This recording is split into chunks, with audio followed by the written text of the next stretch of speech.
네, 잠시 장례 정리가 있겠습니다. 장례 정리 후에는 앞서 공유경제 시민 아이디어 공모전에서 우수상을 수상하신 세 분의 발표를 들어보도록 하겠습니다. 발표는 총 세 분이 우수상을 수상하셨고 이 아이디어에 대해서 발표를 하실 예정인데요. 먼저 첫 번째 발표는 촬영지 제공을 희망하는 부산 지역 유휴 공간의 정보를 실시간으로 교환할 수 있는 플랫폼 구축에 대한 아이디어 제안입니다. 제안자 박준우님의 놀리면 뭐하니 촬영하자. 유휴공간 영화 드라마 촬영지 공유 플랫폼에 대한 소개 발표를 듣겠습니다. 그리고 이어서 두 번째 발표로는 공구마루 플랫폼 운영을 통한 공구 경리경제 고도화, 은퇴한 시니어 전문가 고용으로 전문 교육 제공, 유휴 공유 시설 미활용 배교 활용에 대한 아이디어 제안이 있겠습니다. 제안자 안재익님의 공구마루에 대한 발표 함께 하실 거고요. 마지막 발표는 유휴 공간을 활용해 업사이클링 제품 제작 및 소개, 시민 대상 업사이클링 제품 교육 및 아이디어 공유 플랫폼을 개발을 제안하신 송정화님 외 한 분의 업사이클링 공유 플랫폼을 통한 환경 문제 해결에 대해서 발표를 듣도록 하겠습니다. 발표 후에는 잠깐의 휴식 뒤에 3시 30분부터 리노베이션 스쿨 인 부산의 참가팀의 지역 비즈니스 모델 공개 발표 및 강연으로 이뤄진 세션 3가 진행이 될 예정이니까요. 마지막으로 자리를 지켜주시기를 부탁을 드리겠습니다. 자, 이제 발표가 진행이 될 텐데요. 네, 많은 분들께서 아마 좀 장시간 앉아 계셨어서 화장실도 다녀오시고 좀 장례를 정리하는 시간이 필요할 것 같은데요. 바로 저희가 발표를 진행하도록 하겠습니다. 저희 바깥쪽에 계신 참석자분들께서는 안쪽으로 자리해 주시면 감사하겠습니다.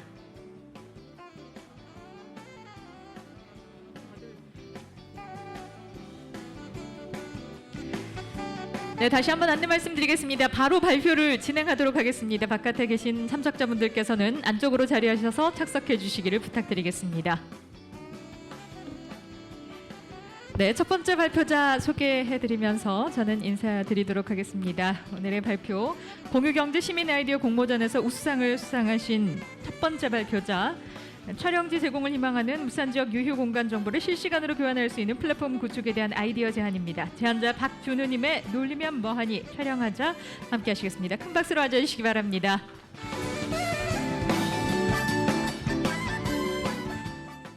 네, 반갑습니다. 놀리면 뭐하니 촬영하자 발표를 준비한 박준우입니다. 방영 중인 MBC 예능 놀면 뭐하니 제목을 패러디했습니다. 간단히 말씀드리면 놀고 있는 유휴공간 정보를 공유할 수 있는 플랫폼을 만들어서 영화, 드라마 촬영 장소로 제공하는 겁니다. 제안 배경, 사업 소개, 참고 사례, 기대 효과 순으로 발표하겠습니다. 유휴공간이란 빈 건물, 시설, 부지가 해당되고 여러 가지 이해관계 문제로 아무런 활용 없이 방치되기도 합니다. 방치하면 흉물이 되기도 하고 우범지대 및 안전사고 우려로 지적을 받습니다. 그런데 이런 공간을 좋아하는 사람들이 있었으니 그들은 영화, 드라마 촬영팀들입니다. 부산은 영화, 영상 촬영 도시 브랜드 파워가 있고 해마다 폐공장, 폐창고에 대한 촬영 문의가 꾸준히 있습니다. 뿐만 아니라 빈 관공서, 빈 사무실, 빈 병동 문의도 많습니다. 실제로 부산에서 유휴공간 촬영을 얼마나 하고 있는지 최근 사례 위주로 조사를 했습니다. 시간 관계상 대표 몇 가지만 알려드리겠습니다. 영도에 있었던 폐교인 해사고등학교입니다. 그동안 남해지방해양경찰서에서 관리하면서 촬영에 협조해 주셨는데요. 무려 20편이 넘도록 촬영을 했고 지금은 특공대 훈련시설을 짓고 있어서 아쉽게도 더 이상 촬영은 되지 않습니다. 대표 작품으로는 영화 신과 함께해서 군부대로 세팅을 했었고 공포영화 곤지암에서는 정신병동으로 세팅을 해서 촬영을 했었습니다. 이 모두 해사고등학교가 있었기에 가능했었습니다. 최근 부산에서 많이 촬영하고 있는 장소는 부산 외국어대학교 우암동 캠퍼스인데 올해도 벌써 3작품이 촬영을 했습니다. 여기는 이제 부산시에서 가지고 있는 폐공장인 다대 소각장입니다. 다대 소각장 활용 방안 못 찾아 2년째 방치라는 인터넷 기사를 우연히 보고 촬영을 진행할 수 있는 방법을 알아봤습니다. 마침 영화 신의 한수 2팀이 마음에 들어해서 올해 1월에 일주일 정도 촬영을 했고요. 부산시와 제작사가 대부 계약을 통해서 이용료도 납부하고 약 1억 정도 부산에서 지출을 했다고 합니다. 현재 부산 비엔날레 바다 미술제 행사장으로 일부 사용하고 있고 부산시 관광개발추진단에서 촬영해줘서 너무 고맙다며 많이 소개해달라고 하셨습니다. 여기는 옛 남북경찰서 한국자산관리공사 캔코 재산으로 영화 박열이 2017년도에 유치장에서 촬영을 했었습니다. 약 3일간 400만 원 정도 이용료를 지불했다고 캔코 담당자에게 들었습니다. 올해는 사상구에 비어있는 DSP 공장에서 공유 박보검 주연의 서복이란 영화와 송중기 김태리 주연의 승리호 대작 영화들이 연달아 촬영을 했고요.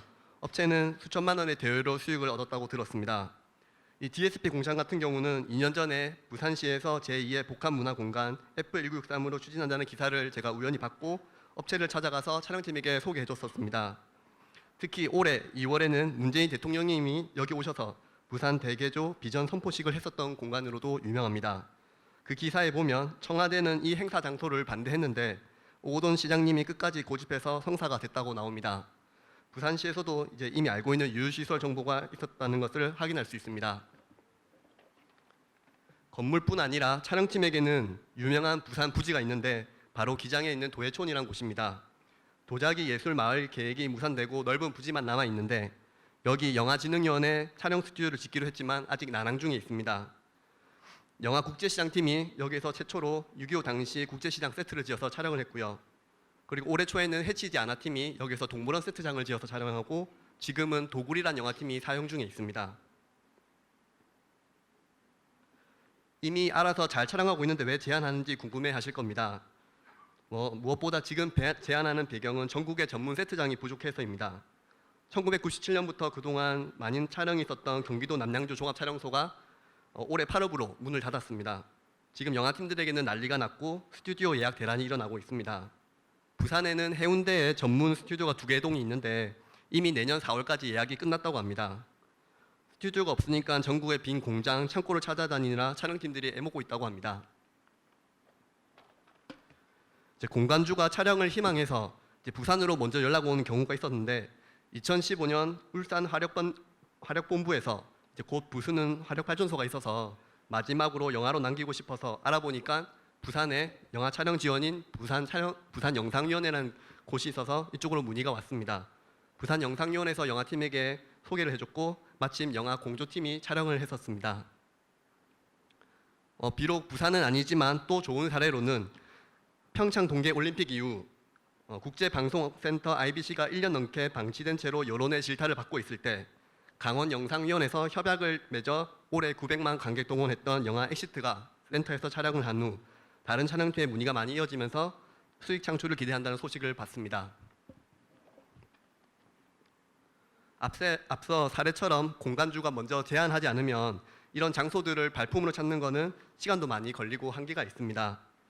보통 부산에서 촬영 진행은 촬영팀들이 촬영 지원 기관인 부산영상위원회로 문의를 하면서 시작됩니다.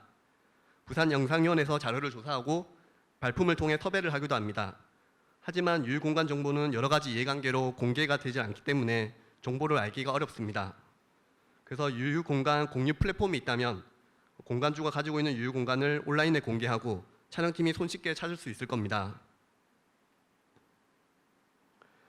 플랫폼 사이트 참고 모델로 몇 가지 사이트를 알아보겠습니다. 부산영상위원회 자체 로케이션 소개 사이트가 있는데 수집한 장소를 소개하는 방식이지만 일방적인 열람 수준으로 자료 갱신의 현실적인 한계 등 여러 가지 문제가 있습니다. 민간 업체 중에는 로케이션 마켓 사이트가 있습니다. 촬영지로 홍보 수수료를 받고 장소를 소개해주고 정보 이용료를 내는 유료 서비스 사이트입니다. 대신 아직 유료에 대한 부담감 때문에 사용이 활발하지 않는 단점이 있습니다. 공공적으로는 부산 지역 재개발 재건축 사업을 볼 수 있는 부산광역시 정비사업 홈페이지와 전국의 응급실 병원 사설 구급차 등의 정보를 볼 수 있는 응급 의료 포털도 좋은 참고 모델입니다.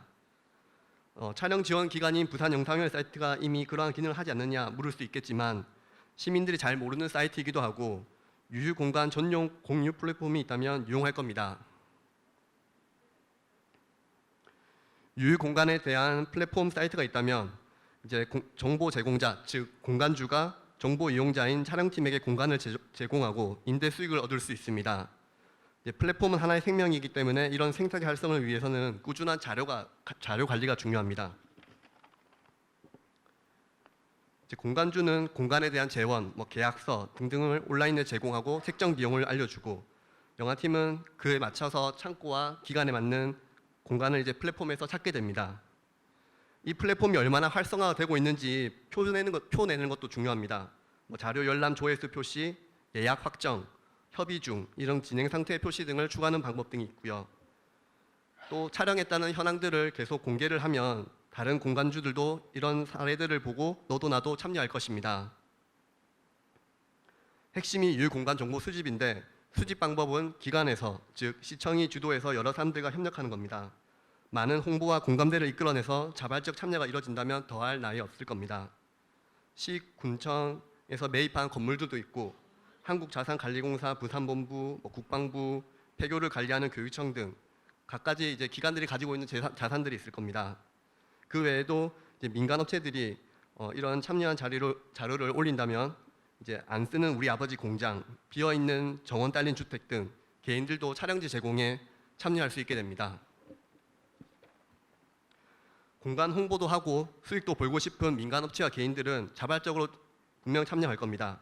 실제로 인랑 해변의 어떤 정원 딸린 주택에서 드라마 쇼핑한 루이가 촬영하고 그 다음에 영화 더킹이 촬영하고 그 다음에 트롬 세탁기가 촬영을 했었습니다.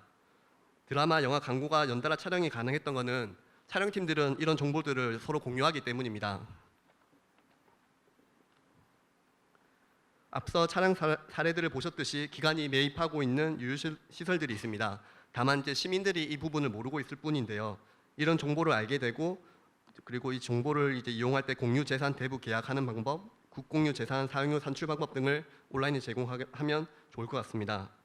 이제 민간 업체와 개인에 비해 기관은 이게 업무가 돼버리면 소극적이 될 수 있습니다. 공간 정보를 수집하고 플랫폼을 관리해서 국고에 기여하는 전담팀이 필요할 것 같습니다. 이제 기대 효과를 보면 이제 놀고 있는 공장, 창고, 부지에 촬영팀을 위치해서 단기 임대 수익을 얻고 흉물에서 각광받는 촬영지로 양성화가 될 수 있습니다. 뿐만 아니라 주택, 빈, 사무실 등 다양한 공간 사업의 확대가 가능하고요. 촬영팀이 유휴공간에서 촬영하는 동안 숙식을 하면서 지역 상권에 기여하고 유휴시설 세팅을 하는 동안 지역 전기공사업체, 청소업체, 이동실 화장실 업체 등을 이용하게 되면서 지역 업체 매출로도 이어집니다. 비단 영화 드라마뿐만 아니라 이런 곳들은 뮤직비디오, 광고, 화보 촬영 문의도 되게 많습니다. 또 예술, 전시, 공연, 플리마켓 등의 문화 공간 사업으로 확장할 수 있습니다. 최근에 그 영도 보세 창고들이 있는 봉래 나루로에서 플리마켓 등이 열렸고 또 한 달 전에 부산에서 촬영했던 영화팀이 거청 조선소라는 곳에서 촬영을 했는데 그 영화팀이 끝난 후에는 공장에서 부산국제사진제가 9월에 열렸었습니다. 이렇듯 유휴공간 전문 플랫폼은 문화사업의 공유 경제 사례로 발전할 거라 생각합니다. 네, 들어주셔서 감사합니다.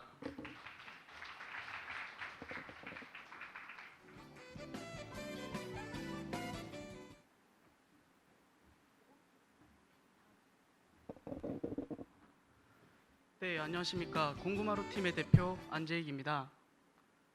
우선 부산 공유경제 포럼에서 저희 아이디어를 소개할 수 있어서 굉장히 영광이라고 생각합니다. 네, 그럼 저희 플랫폼에 대해서 소개해드리도록 하겠습니다. 우선 본 아이디어를 제안하게 된 배경으로는 주민센터별로 운영하고 있는 공구대여 정책을 좀 더 고도화하고자 했고 또 조기에 은퇴하신 고급 인력들을 활용하고자 했으며 또 유휴공공시설인 폐교를 활용하고자 했습니다. 그리고 이제 DIY 문화와 차고 문화가 확산됨에 따라 이제 공구의 수요가 확대되고 있다는 점도 집중을 했습니다. 그리고 창업 교육 및 터전도 좀 고도화하고자 했습니다. 그래서 저희 공구마루 플랫폼의 주요 목적을 말씀드리자면 공구를 통한 공구 경제의 활성화, 그리고 은퇴한 시니어 전문가의 고용, 또 유휴 공공시설의 적극 활용을 통한 복합 공유 경제 플랫폼을 실현하고자 했습니다. 기존 공구대여와 저희 공구마루의 차이점을 간단히 소개해드리자면 기존의 공구대여는 이제 주민센터별로 개별 관리되고 운영되었습니다. 그리고 그 대여를 하기 위해서는 직접 방문을 하고 또 신청을 해야 했고 공구에 대한 정보도 현장에서만 확인이 가능했습니다. 그리고 대여 가능한 공구의 종류도 약 30에서 50여 종의 가정용 공구에 불과했습니다. 하지만 저희 공구마루는 부산시가 보유하고 있는 이제 공구를 통합하고 또 오포의 펀딩 방식을 벤치마킹해서 공구를 펀딩하며 또 P2P 거래를 활성화하여 공구를 수집 및 구축해서 저희 공구마루 플랫폼을 구축을 합니다. 그리고 공구마루의 ICT 기반 실시간 예약 시스템을 통해 가정용, 전문가용 공구 약 400여 종을 제공하고 또 유휴 공간의 폐교를 활용해서 이제 작업 공간을 공유하며 시니어 전문가들을 통해서 전문 교육을 시행합니다. 그리고 이런 플랫폼을 바탕으로 이제 체험 교실도 운영을 할 수 있습니다. 그래서 저희 공구마루를 통해서 얻을 수 있는 기대 효과를 경제적, 사회적 기대 효과로 나눠봤는데요. 경제적 기대 효과로는 우선 유유자원으로 남게 되는 공구를 공유함으로써 새로운 경제 가치를 발굴할 수 있으며, 또 공공 유유자산인 폐교를 활용함으로써 새로운 부가가치를 창출할 수 있습니다. 그리고 공구마루가 지역 거점으로 발달하게 된다면 주변 지역 상권에 대한 상승도 기대할 수 있기 때문에 지역 경제 활성화에도 큰 효과를 얻을 수 있을 거라 생각됩니다. 그리고 사회적 기대 효과로는 이제 공구 대여 정책을 통합 운영해서 좀 더 실용적인 부산, 또 편리한 부산이 될 수 있으며, 또 고령화 사회로 늘어나는 시니어 전문가들을 고용함으로써 이제 전문화된 일자리를 제공하고, 또 이를 통해서 노인 일자리 창출 효과도 얻을 수 있습니다.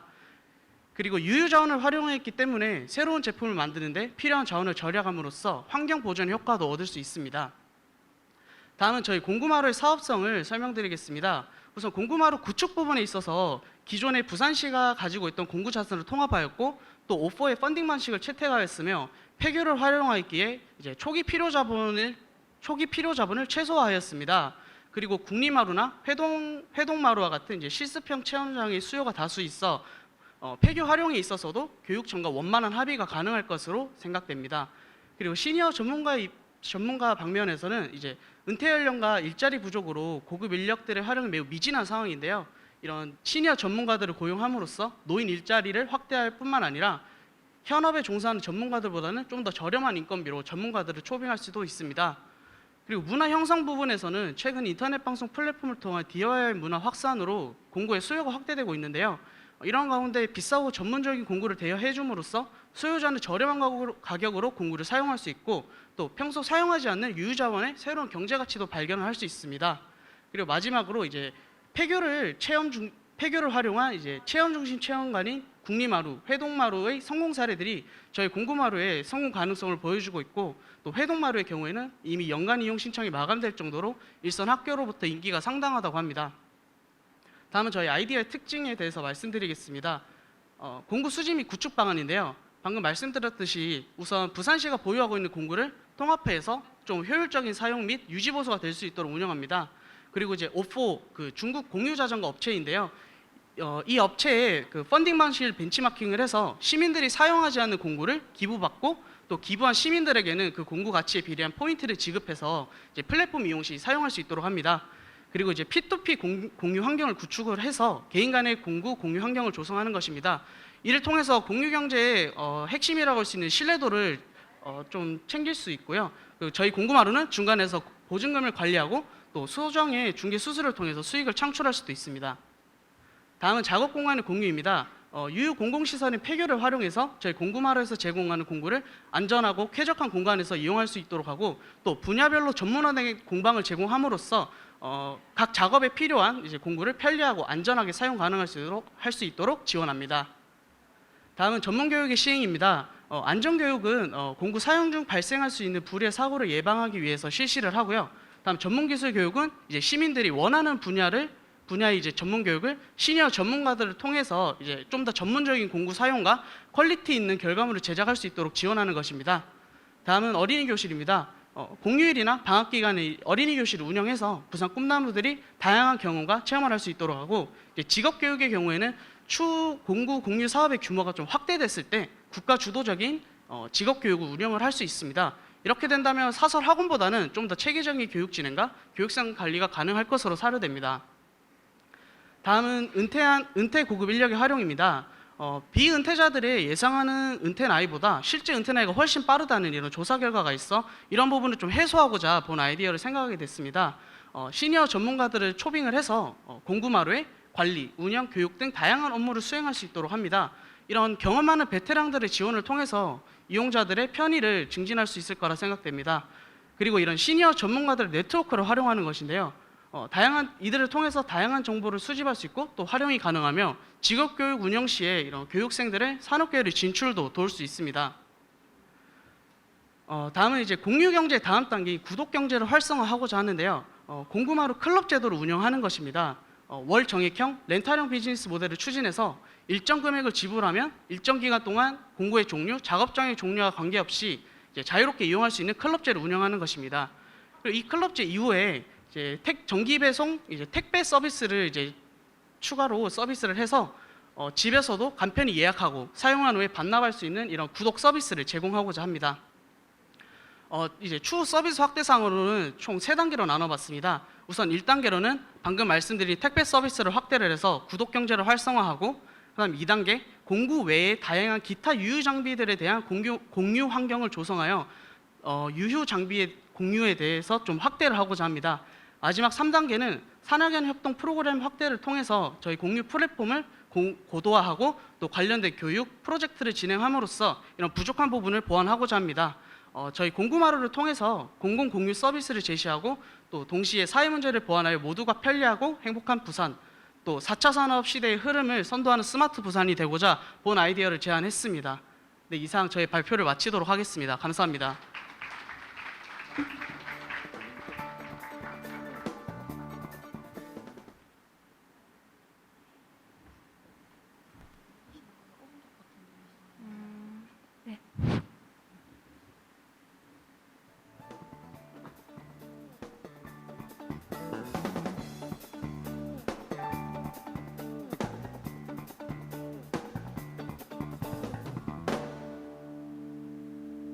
반갑습니다.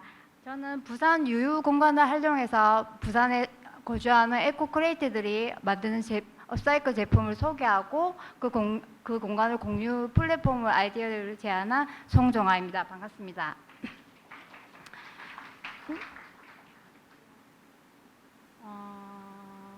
예. 이게 조금 빠졌는데. 예. 지금 현재 송구비 같은 경우에는 지금 환경 해결 분야와 공유 자원에 대해서 지금 잠시만요.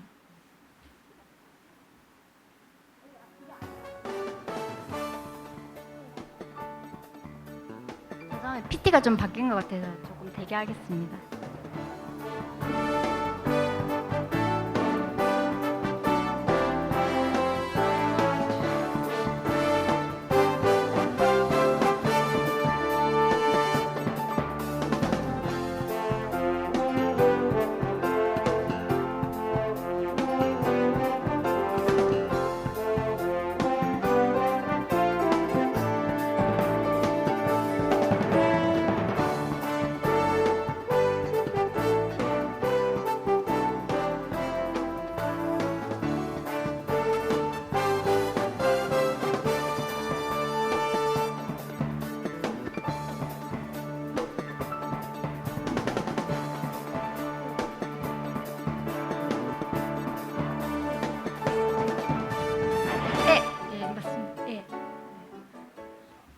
최근 플라스틱 쓰레기 문제로 인해서 지금 버려지는 자원들을 인하여 자원순환 과정에서 나오는 버려지는 물건을 고부가치가 있는 산업으로 증가하는 업사이클 산업에 지금 관심이 증가되고 있는데요.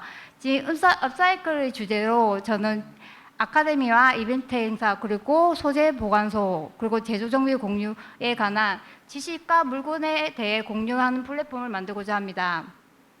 현재 국내 재활용 사업은 지금 약 5조 원이시고요. 지금 이제 업사이클 사업 분야 같은 경우에는 그 5조 원에서 40억 원으로 0.01% 미만으로 좀 저조한 편입니다. 그리고 현재 업사이클 국내 브랜드는 100개 정도인데 거의 서울이 90%이고 부산이 10%로 약간 저조한 걸로 알고 있습니다. 현재 지금 제가 제시하고자 하는 업사이클 플랫폼 같은 거의 공급자에는 환경에 대한 스타트업이나 크리에이터, 그리고 환경 강사들이나 핸드메이드 강사들을 사업 대상으로 하고 있고요. 수요자 같은 경우에는 환경에 관심이 많은 일반인이나 학부모, 그리고 예비 창업자, 종사들을 수요자로 정하고 있습니다. 이 공유 플랫폼을 통해서 유휴 공간 같은 경우에는 각 지역에 보시면 만남의 관전 같은 유휴 공간들이 있는데, 이런 공간을 활용해서 다양한 업사이클 관련한 소재 보고서, 그리고 재료 보관소 등 체험장을 운영하고자 합니다. 현재 지금 제가 공유 아이디어를 제시하고자 하는 것은 지식과 물건을 공유한 것인데, 현재 제조 장비 공유와 소재 보관소를 주 목적으로 하고 있으며 그 외에 체험이나 아카데미를 공유해서 이 사업을 진행하고자 합니다. 현재 조금 사업을 좀 디테일하게 보시면 업사이클 아카데미 같은 경우에는 약간 공급자를 통해서 공급받은 소재에 대한 아이디어 공유, 그리고 체험이라든지 강연, 탐방을 통해서 이루어질 것이고요. 제조 장비 공유 같은 경우에는 각각의 그 업사이클 에코 크리에이터들이 만들 수 있는 그런 제조 장비를 공유하고 아니면 장비에 대해서 사용 방법을 알고 계시는 분들이 같이 공유할 수 있는 물건을 공유할 수 있는 시스템입니다. 그리고 주 포인트인 제로 소재 보고서에 있는 현재 버려지는 자원들을 모을 수 있는 그런 공간을 만들어서 공급자들과 수요자를 나눠서 같이 그 버려지는 자원을 가지고 제품을 만들고 그에 대한 소재를 연구하는 그런 시스템을 얘기하고 있습니다. 그리고 그 외에는 환경 교육이라든지 업사이클 전시회 그리고 업사이클 제품에 대한 다양한 탐방 시스템으로 이루어집니다. 현재 여기 보시면 그 사업 추진 전략으로 일단은 유휴 공간에 대한 플랫폼 공간이 확보가 제일 중요한데 그런 공간 확보에는 지자체 협의라든지 협약이 필요할 것 같고 업사이클 공급자 확보 전략 같은 경우에는 환경이라든지 그런 단체와 협약이 MOA가 좀 필요하며 수요자 합격 전략 같은 경우는 지역 내 문화센터라든지 초중 고등학교 그리고 다양한 채널이 활용이 필요한 걸로 보입니다. 수입 모델 같은 경우에는 업사이클 일단 강의 그리고 그에 대한 그 업사이클로 제품을 만든 제품 판매 그리고 중개 수수료로 수입 모델이 잡혀 있습니다. 그리고 마케팅 사피 전략을 보시면 첫 번째 서비스 전략은 업사이클을 통한 아카데미를 운영하고 교육 프로그램과 그 플랫폼에 대한 가치를 전달하며 가격 전략은 일단 업사이클로 만든 제품 30% 이상 낮은 가격으로 측정했습니다. 그리고 유통 전략 같은 경우에는 홈페이지나 오프라인 공간에서 교육을 진행하고 실습하고 행사를 진행할 예정입니다. 판촉 쪽으로는 약간 환경공단이라든지 뭐 지자체 협의를 통해서 판촉 또는 홍보를 할 예정입니다. 이런 부산의 유휴 공간을 활용해서 부산에 건주하는 에코 크리에이터들의 제품을 소개하고 일반 시민들에게도 그 환경의 교육과 업사이클 제품에 대해 교육을 하면서 유휴 공간을 활용하는 플랫폼을 통해서 일자리 창출 효과라든지 그 지역의 도시 문제를 해결할 수 있는 그런 기대를 봅니다. 예, 감사합니다.